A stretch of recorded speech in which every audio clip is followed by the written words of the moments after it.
एक समय की बात है, एक छोटे से गांव में एक गरीब परिवार रहता था। इस परिवार के सभी सदस्य एक दूसरे के साथ मिलजुल कर काम करते थे और एक संबंधवादी और खुशहाल माहौल बनाते थे। उनके पास बहुत कम संसाधन थे, लेकिन उनके मानसिकता में सकारात्मकता और सहयोग की भावना थी। इस समृद्ध सामूहिक भावना के कारण वे किसी भी समस्या का सामना करने में सफल थे। गांव में विकसित एक छोटा सा शिक्षा केंद्र भी था, जिसमें लगभग 50 बच्चे शिक्षा लेने आते थे। इस केंद्र के शिक्षक भी उस गांव का ही हिस्सा थे और वे गरीबी के चलते कठिनाइयों का सामना करने में जूझ रहे थे। एक दिन गांव के सरपंच ने संगठनिक रूप से इस शिक्षा केंद्र का समर्थन करने का फैसला किया।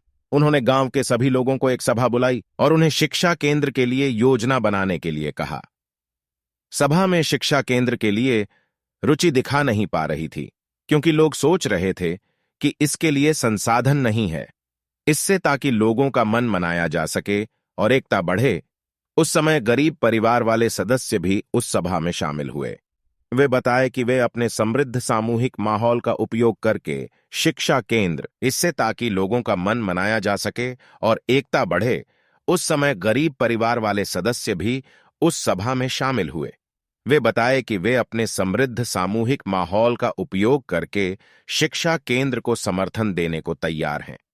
वे अपने छोटे खेत से थोड़ा दान करने को भी तैयार थे। उनके इस समर्थन से बाकी लोग भी प्रेरित हुए और सभी ने मिलकर शिक्षा केंद्र के लिए योजना बनाई। इस योजना को सफलता से पूरा करने के लिए उन्होंने अन्य गांवों से भी सहायता मांगी।